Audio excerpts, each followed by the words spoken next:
समय से बाहर थोड़ी। अगर समय को महत्व देते हो तो जो समय को महत्व देता है फिर वो ये नहीं करता जो तुम कर रहे हो। जो समय को महत्व देता है वो समय को स्वीकार कर लेता है। अगर उसके जीवन में दुख आ जाए तो निराश नहीं होता, अगर सुख आ जाए तो प्रसन्न नहीं होता। क्यों? क्योंकि वो जानता है कि अरे समय है, अगर आज दुख का समय है तो आगे आने वाले समय में कभी न कभी सुख भी मेरे जीवन में आएगा। तो वो किसी का विरोध नहीं करता, दुखी नहीं होता। लेकिन तुम पता नहीं कैसे समय के आचार्य हो, पता नहीं कैसे समय के गणतज्ञ हो, पता नहीं समय पर कैसा विचार करते हो, जो समय की बात तो करते हो लेकिन समय को स्वीकार नहीं करते हो। अगर समय को स्वीकार करते हो तो मेरे विरोध को भी स्वीकार करो कि अरे समय है तो धनुष तोड़ने वाले की आरती होती रही, अब समय आ गया तो परशुराम जी धनुष तोड़ने वाले को शत्रु मान रहे हैं। इसको भी तो स्वीकार करो। लेकिन एक पक्षीय वार्ता ये कभी निर्णय नहीं देती है। तुम अपने पक्ष में बात कहते रहो, निर्णय कभी नहीं मिलेगा। अगर सिद्धांत बनाते हो तो दोनों पक्षों में बनाओ। जैसे मैंने कहा कि इस धनुष से हमें विद्या प्राप्त हुई है और राजा जनक ने स्वार्थ में धनुष का खंडन करवा दिया, तो लक्ष्मण ने कहा कि परशुराम जी, राजा जनक ने यदि स्वार्थ किया है तो आप भी तो स्वार्थी हो, क्योंकि आपको धनुष से विद्या मिली है। अगर विद्या न मिली होती तो ये धनुष टूट जाता, चाहे बचता, लेकिन आप विरोध न करते, क्योंकि आपको विद्या मिली है। ये आपका स्वार्थ है। ध्यान देना, मैंने विद्या की प्राप्ति स्वार्थ के लिए की ही नहीं। और मैं ये कह सकता हूं राजकुमार तुमसे कि तुम्हारे पास कोई भी ऐसा प्रमाण नहीं होगा किसी भी ग्रंथ का जो तुम ये सिद्ध करो कि परशुराम ने धनुर्विद्या स्वार्थ के लिए अर्जित की। कोई प्रमाण नहीं। क्यों नहीं? क्योंकि शंकर जी ने परशुराम को धनुर्विद्या केवल संसार के कल्याण के लिए दी है, संसार की रक्षा के लिए दी है। हम वो विद्यार्थी थोड़ी है जो विद्या प्राप्त करके अपना उदर पोषण करें। आगे आने वाले समय में माता पिता ऐसी ही विद्या अपने पुत्रों को दिलवाएंगे कि विद्या का अर्जन करो और बस केवल अपना उदर पोषण करो, संसार के कल्याण से तुमको कोई लेना देना नहीं है। उदरम धरणो जीवा वराकाः कूट भाषणा। वर्तमान का समय क्या है? व्यक्ति केवल अपने उदर पूर्ति के लिए विद्या का अध्ययन करता है। हम कैसे सुखी हों, हम कैसे धनवान हों, हम कैसे यशस्वी हों, इसके लिए लोग पढ़ रहे हैं। अब समाज के कल्याण के लिए शिक्षा नहीं है, अब जन कल्याण के लिए विद्या नहीं है। अब तो केवल विद्या और शिक्षा को व्यवसायिक बना दिया गया है। केवल व्यवसायिक शिक्षा बची है कि हम विद्या की प्राप्ति कर लें, शिक्षा की प्राप्ति कर लें और हम संतुष्ट हो जाएं। लेकिन परशुराम ने इसके लिए विद्या नहीं प्राप्त की। परशुराम ने किसके लिए विद्या प्राप्त की? तो परशुराम ने इस पृथ्वी के भार को समाप्त करने के लिए धनुर्विद्या को प्राप्त किया और किया भी। दुष्टम क्षत्रम भ्रुवो भारम अब्रह्मण्यम नीन रजस्तमो व्रतमहन फल्गुन्यति कृते हर्ष। जो इस पृथ्वी का भार थे, जो ब्राह्मणों के द्रोही थे, जो भगवान के भक्त नहीं थे, जो नास्तिक थे, जो आतताई थे, जो अत्याचारी थे, उन आतताइयों को मारने के लिए, उन अत्याचारियों को समाप्त करने के लिए, अधार्मिकों को विनष्ट करने के लिए मैंने भगवान शंकर से धनुर्विद्या को प्राप्त किया है। और इसीलिए भगवान शंकर ने ये परशु हमें प्रदान किया है। ये परशु इसलिए नहीं प्रदान किया कि जाओ तुम मारो और मारने के बाद उनका राज्य छीन लो और तुम राज्य का भोग करो। इसके लिए परशुराम ने विद्या नहीं पाई।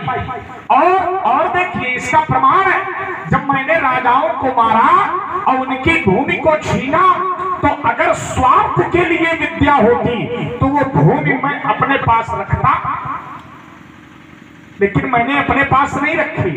न जाने कितने राजाओं को मारा, लेकिन उनका राज्य छीनकर अपने पास नहीं रखा, पृथ्वी छीनकर अपने पास नहीं रखी, ब्राह्मणों को दे दी, मुनियों को दी, आचार्यों को दी, संतों को दी। और तुम ये कह रहे हो कि परशुराम जी स्वार्थी हैं। स्वार्थ का कोई एक प्रमाण तुम्हारे पास हो प्रमाणित, तो उसको प्रस्तुत करो, तो उस पर हम विचार करें, मंथन करें। केवल कह देने से किसी भी बात को स्वीकार नहीं किया जा सकता। इसलिए मैंने जो विद्या प्राप्त की है, और वैसे भी विद्या शब्द स्वार्थ का शब्द नहीं है, विद्या परमार्थ का शब्द है। विद्या से परमार्थ ही होता है। हाँ, शिक्षा स्वार्थ का विषय है। आप शिक्षा से अपना जीवन सुधार सकते हो, अपने को प्रमुख बना सकते हो, विशेष बना सकते हो, लेकिन यदि विद्या आपने प्राप्त की है, जैसे मृत संजीवनी विद्या मैंने प्राप्त की, मरे को जीवित कर देने की विद्या मैंने प्राप्त की, तो क्या अपने स्वार्थ के लिए, अपने स्वार्थ के लिए नहीं, संसार के कल्याण के लिए। और ये मेरे वंश की देन है कि मृत संजीवनी विद्या का प्रयोग आज भी बड़े बड़े ऋषियों के द्वारा, आचार्यों के द्वारा होता है, और आज भी हो रहा है। तो किसी भी प्रकार की कोई विद्या परशुराम ने स्वार्थ के लिए प्राप्त नहीं की है, इसमें विचार करो। दूसरी बात, तुमने कहा कि आपने विद्या प्राप्त की है इसलिए ममता है, क्योंकि विद्या की प्राप्ति हुई है इसलिए ममता है। अब ध्यान देना, विद्या की प्राप्ति ममता से होती है या सेवा से होती है? तुम्हारे लिए छोड़ रहा हूं। विद्या की प्राप्ति ममता से होती है या सेवा से होती है? किससे होती है? ममता की, विद्या की प्राप्ति, ज्ञान की प्राप्ति ममता से होती है या श्रद्धा से होती है? अरे मैंने तो ये जाना है कि जिसके हृदय में ममता है वो कभी विद्या की प्राप्ति कर ही नहीं सकता। जिसके हृदय में ममता है वो कभी ज्ञान को प्राप्त कर ही नहीं सकता। जो ममता में डूबा है, जो ममता में सना है, आप उसे ज्ञान का उपदेश दें तो उसे ज्ञान का उपदेश अच्छा ही नहीं लगेगा, क्योंकि मानस में प्रमाण है, ममता रत सन ज्ञान कहानी, अति लोभी सन बिरति बखानी, क्रोधी सम कामी हरि कथा, और ऊसर बीज बये फल जथा। मानस में प्रमाण है, जो ममता में रत है, जो ममता में डूबा है, उसे ज्ञान की कहानी कभी अच्छी नहीं लगती है। और तुम कह रहे हो कि परशुराम जी ने विद्या प्राप्त की है इसलिए ममता है, तो मैंने तुरंत उत्तर किया कि विद्या कभी ममता से प्राप्त नहीं होती है, विद्या तो सदैव श्रद्धा से प्राप्त होती है। और नारायण ने अपने श्रीमुख से स्वयं कहा है, श्रद्धावान लभते ज्ञानम। जो श्रद्धावान मनुष्य होता है वही ज्ञान से लाभान्वित होता है, और जो ममता में डूबा है वो घड़ी में पड़ा रहेगा, विद्या क्या करेगा। इसीलिए विद्यार्थियों के 5 लक्षण बताए हैं आचार्यों ने। नीति शतक में देखिए तो मिलेगा, काक चेष्टा वको ध्यानम, श्वान निद्रा तथैव च अल्पाहारी। फिर एक शब्द आता है गृहस्थ्यागी। ये गृहस्थ्यागी क्या है? गृहस्थ्यागी का भाव यही है कि उसके जीवन में ममता न हो, गृह के प्रति जो आसक्ति विद्यार्थी के मन में है उसका वो त्याग कर दे, उसको छोड़े, तभी आप कुशल विद्यार्थी हो सकते हैं, तभी आप विद्या का अर्जन कर सकते हैं। इसलिए विद्या ममता का विषय नहीं है, विद्या श्रद्धा का विषय है, विद्या सेवा का विषय है, विद्या समर्पण का विषय है, विद्या शुश्रूषा का विषय है। इसमें सुधार करिए। एक बात। दूसरी बात, तुमने पुनरावृत्ति अपने कथन की फिर की। तुमने कहा कि संत आरती उतार रहे हैं, देवता आरती उतार रहे हैं, महापुरुष आरती उतार रहे हैं, और जिसकी संत आरती उतारते हो वो अपराधी नहीं हो सकता है, जिसके समर्थन में संत महापुरुष हो वो अपराधी नहीं हो सकता है, वो विरोधी नहीं हो सकता है। इसका उत्तर मैंने पूर्व क्रम में कर दिया था। अब उसकी पुनरावृत्ति न हो तो अच्छा है, क्योंकि एक बार जो बात कह दी जाए उसको दोबारा नहीं कहना चाहिए। मैंने कहा था कि कोई धनुष तोड़ने वाले की आरती उतार रहा है तो मैं आरती का विरोधी नहीं हूं। आरती उतारे, पूजा करे, प्रशंसा करे, मुझे क्या आपत्ति, लेकिन वो व्यक्तिगत मेरा सत्व है। हमारी पंक्ति पर ध्यान दें। मैंने कहा क्या है? मैंने कहा है सहस बाहु सम सो रिप मोरा, ये मेरा निर्णय है। अब लोग आरती उतारते हैं, लोग प्रशंसा करते हैं, इस प्रमाण को देने की आवश्यकता नहीं है। वो मेरा शत्रु है। क्यों? क्योंकि उसने मेरी श्रद्धा पर चोट की है, इसलिए मेरा शत्रु है। एक बात। अंतिम बात तुम्हारी एक और शेष आई जिसका उत्तर करना अनिवार्य है। लक्ष्मण ने कहा कि परशुराम जी ये धनुष आपको दिया था भोले बाबा ने, तो आपने फिर राजा जनक को क्यों दिया? हमने दिया ही नहीं राजा जनक को। हमने कहा दिया?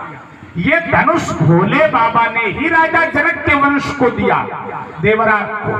और शास्त्र में प्रमाण भी मिलता है। क्या प्रमाण मिलता है? तो कहा निमिर ज्येष्ठो महीपति। रामायण के अंतर्गत आप देखें या अन्य पुराणों में भी देखें तो प्रमाण मिलेगा। प्रीति युक्तस्तु सर्वेषां ददौ तेषां महात्मनाम। ये धनुष एक बार जब भगवान शंकर को दक्ष के यज्ञ में भाग नहीं मिला तो भगवान शंकर क्रोधित हो गए, और देवताओं को भाग मिला तो भगवान शंकर ने इसी धनुष को उठाया और क्रोध में कहा कि मुझे दक्ष के यज्ञ में भाग नहीं मिला, इसलिए मैं तुम्हारे पूजनीय अंग यानी मस्तक तक काट डालूंगा।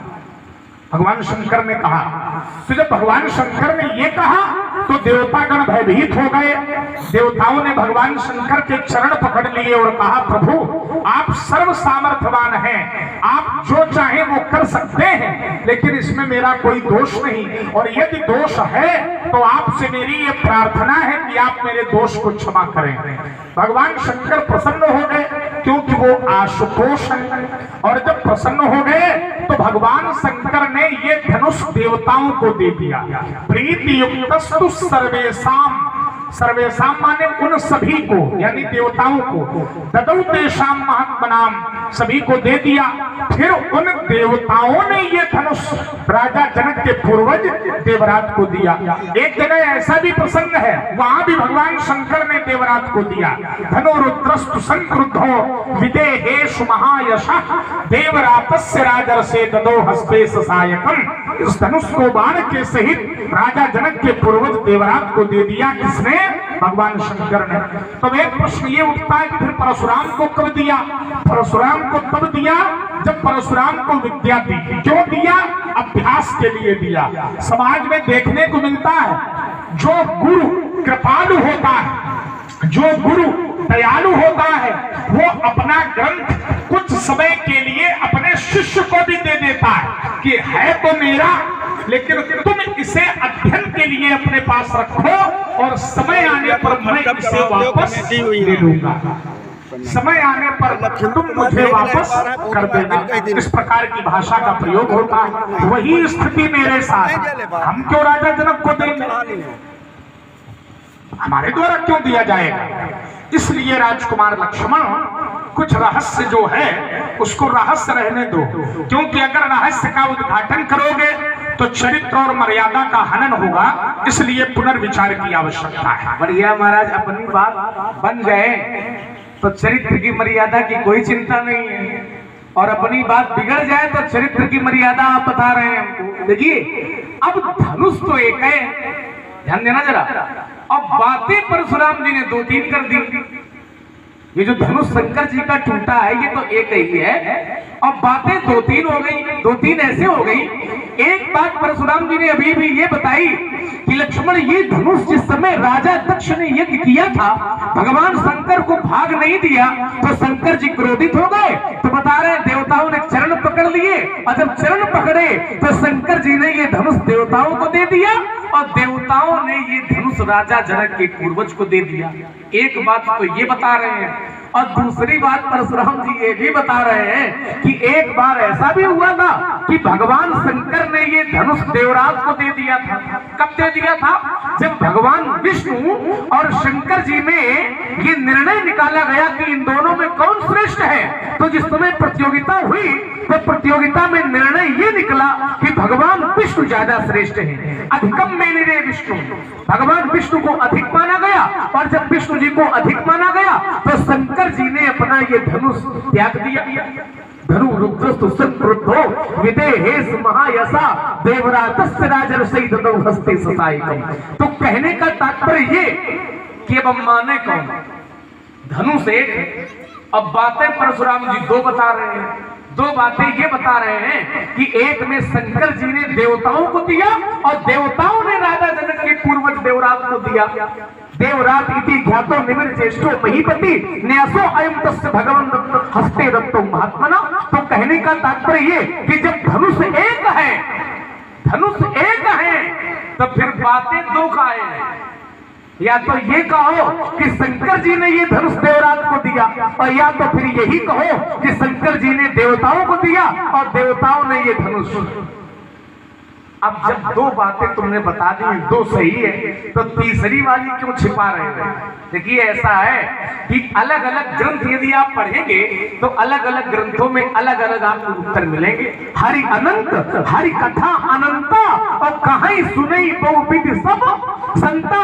तो किसी पुराण का मत ये है और किसी घटना का मत ये है कि भगवान शंकर ने दिया, और किसी का मत ये है कि देवताओं ने दिया। ठीक वैसे ही किसी पुराण का मत ये भी है कि परशुराम जी ने जिस समय धनुष से विद्या सीखी, तो जिस प्रसंग में, जिस पुराण में, जिस ग्रंथ में परशुराम जी ने धनुर्विद्या का अध्ययन किया, तो इन्होंने ये बात मानी कि जो गुरु दयालु होता है वो अभ्यास के लिए दे देता है। तो भगवान शंकर ने इनको ये धनुष दे दिया।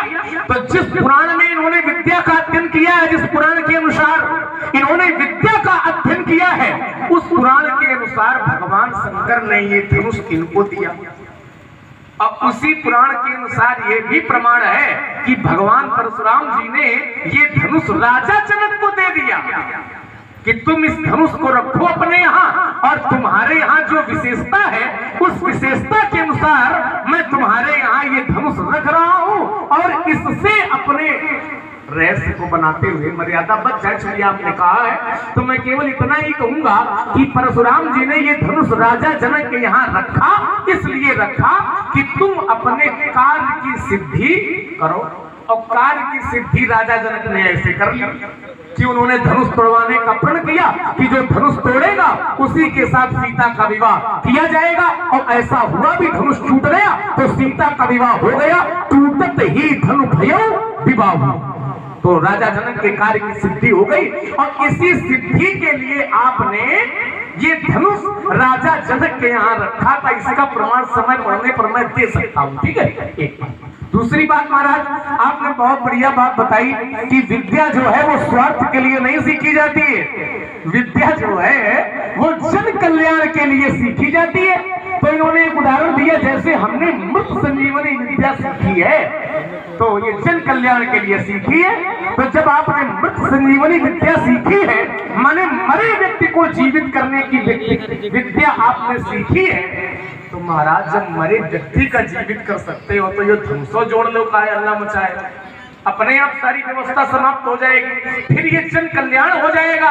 और अभी आप ये कह रहे हो कि सो बिलगाओ बिहाई समाजा और नत मारे चाहिए, तो तो जब विद्या से काम चल सकता है तो फिर मार काट करने की क्या आवश्यकता है? फिर ये करने की क्या आवश्यकता है कि देख दिखाव मूड नत आजू और उल्टो मैं जा लगता। जब आपके पास विद्या है तो मंत्र पढ़ो, काम बनाओ, इसके लिए मार काट और धरती पलटने की कोई आवश्यकता नहीं है। यही तो मैं कह रहा हूं, इसी को तो समझो। तो इन्होंने कहा विद्या जो है वो ममता से प्राप्त नहीं होती, वो सेवा से प्राप्त होती है। देखिए महाराज, इस पर हम ये कहेंगे कि सेवक भगवान की सेवा करता है, ठीक है, सेवक भगवान की सेवा करता है तो भगवान उस पर कृपा करते हैं। तो जब भगवान कृपा करते हैं तो उसको विद्या प्राप्त होती है। अब सेवक जब सेवा करता है तो केवल हृदय में सेवा का ही भाव नहीं होता, फिर हृदय में उसके ममता का भी तो भाव होता है। क्योंकि सेवक जो भगवान का है वो सेवक भगवान के चरणों से ममता करता है। निंदा स्तुति उभय सम और ममता मम पद कंज। सेवक कहाँ ममता करेगा? भगवान के चरणों से ममता करेगा तो भगवान के प्रति श्रद्धा भी होगी, आस्था भी होगी, विश्वास भी होगा और हृदय में ममता भी होगी और सेवा भी होगी। तब ये आचार्य प्रमाणित करेंगे कि हरि सेवक न व्यापी अविद्या और प्रभु प्रेरित ते व्यापी विद्या।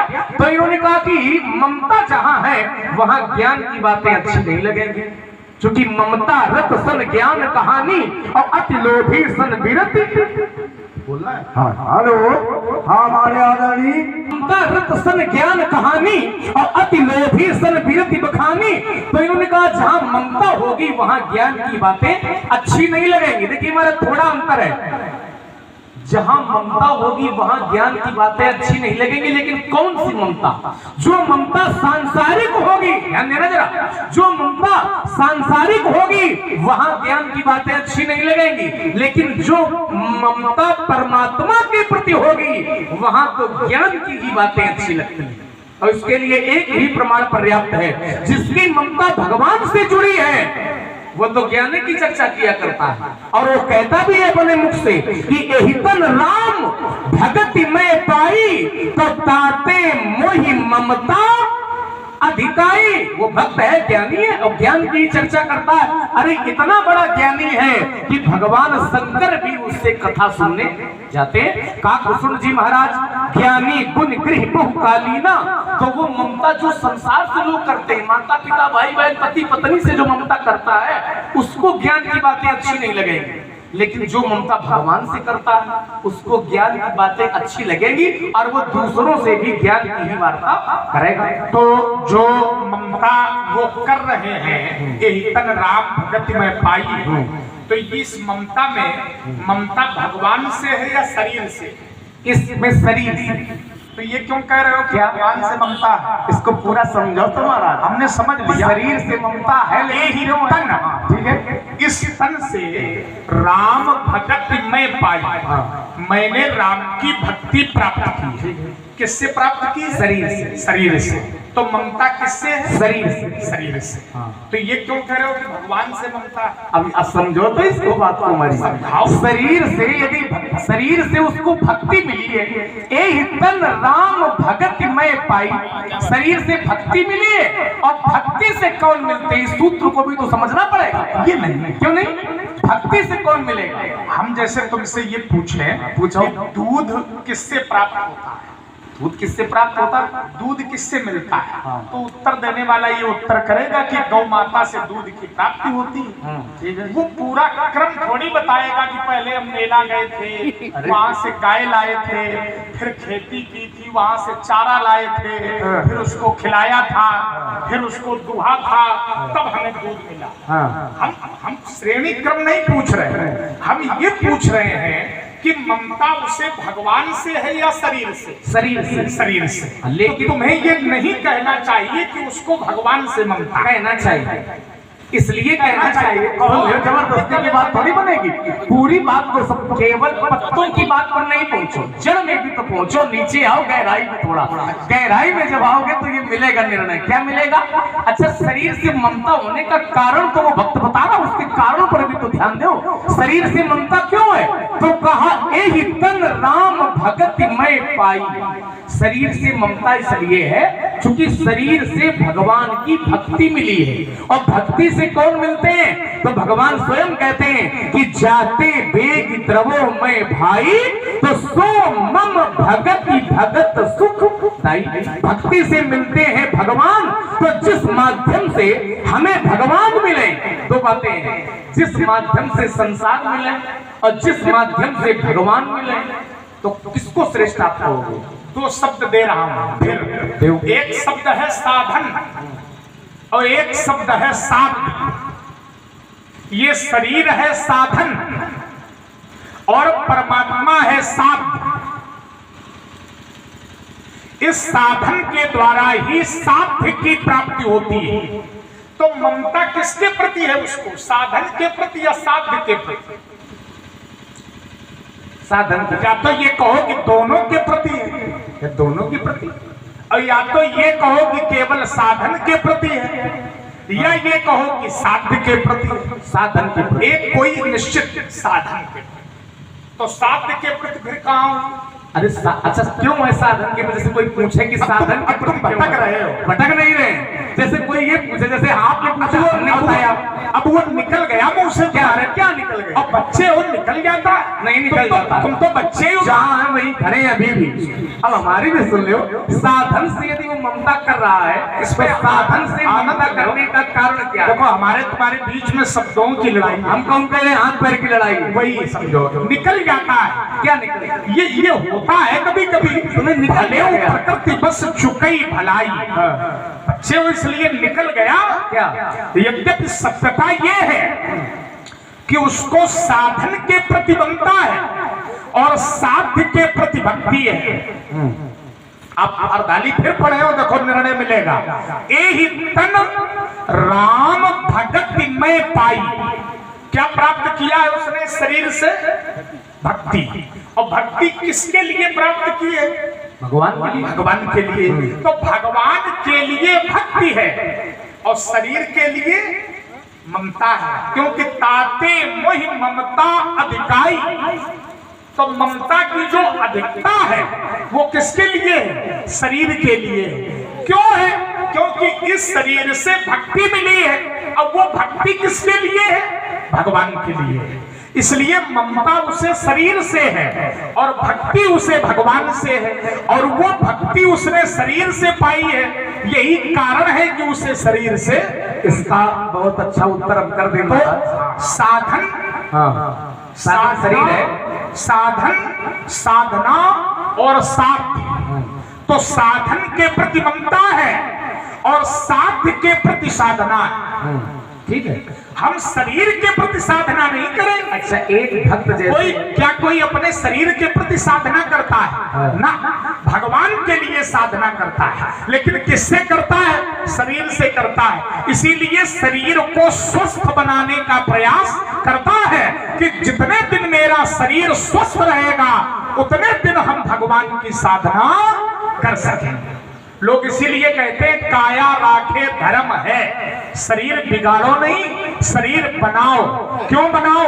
भोग के लिए नहीं, योग के लिए बनाओ। जितने दिन ये शरीर संसार में रहेगा उतने दिन हमसे इस शरीर के माध्यम से, इस शरीर के द्वारा हम भगवान का भजन करेंगे, और यही शरीर का उद्देश्य है।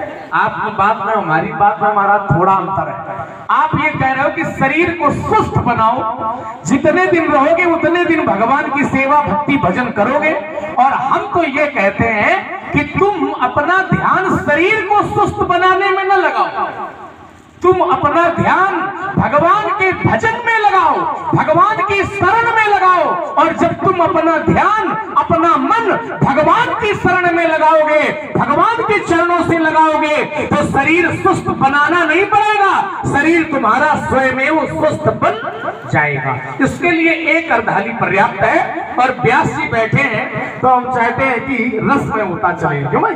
और एक प्रमाण दिए देते हैं, जब आप भगवान से जुड़े रहेंगे तो शरीर आपका स्वयं ही स्वस्थ बनेगा, भगवान की कृपा से बनेगा। यदि आपके शरीर में कोई रोग भी होगा और आप भगवान के भजन में लगे हो नित्य प्रति, शरीर की ओर कोई ध्यान नहीं, तो निर्णय क्या मिलेगा? निर्णय ये मिलेगा। तब हमारे आचार्य कहते हैं, क्या कहते हैं? तो कहा राम कृपा नासई सब रोगा। कोई भी रोग शरीर में होगा तो तुम्हें उसका उपाय करने की आवश्यकता नहीं पड़ेगी, तुम्हें उसको ठीक करने की आवश्यकता नहीं पड़ेगी, वो राम कृपा से स्वयं ठीक हो जाएगा। कैसे? तो कहा राम कृपा नासई सब रोगा, और जो यही भांति बने संयोगा। और जिस भक्त की आप चर्चा कर रहे हैं उसने अपना ध्यान शरीर को स्वस्थ बनाने में नहीं लगाया, जरा ध्यान देना, उसने अपना ध्यान भगवान की भक्ति में लगाया। और जब भगवान की भक्ति की तो फल उसको क्या मिला? फल ये उसका मिल गया कि शरीर की चिंता उसको नहीं है, शरीर का कोई बाल बांका नहीं कर सकता है। आचार्य कहते हैं, क्या कहते हैं? भगवान ने स्वयं उस भक्त से कह दिया, क्या कहा? तो कहा कबहू काल न व्यापी तो ही असुमीरे सु भजेसु निरंतर मोही। जब तुम मेरा भजन करोगे निरंतर तो तुम्हें काल कभी व्याप्त होने वाला नहीं है। तब हमारे आचार्य कहते हैं कि नाथ सुना मैं अस शिव पाही कि महाप्रलय नाश तब नाही। तो कहने का तात्पर्य ये कि हम जब भगवान की शरण में अपने शरीर को लगा देंगे, भगवान की सेवा में शरीर को लगा देंगे, तो शरीर की चिंता हमको करने की आवश्यकता नहीं है, शरीर की चिंता फिर भगवान करेंगे। अच्छा ये बताओ, अगर शरीर तुम्हारा स्वस्थ नहीं है तो क्या बिना स्वस्थ शरीर के आप भजन कर सकते हैं? अच्छा, बात हमारी सीधी जाएगी, बिल्कुल तो सीधी लाभ सीधी हुई। आप इसका उत्तर करो। अगर आप स्वस्थ नहीं हैं तो क्या आपका मन भजन में लगेगा? लाभ अगर कुछ हो, क्यों नहीं लगेगा? हम के शरीर, बहुत से लोग ऐसे, बहुत से भगवान के भक्त हैं जो दुर्बल है। दुर्बल की बात नहीं है, दुर्बल का तात्पर्य यही है कि सुनो, हमारी बात इतने हल्के में न ले जाओ। हल्के में नहीं।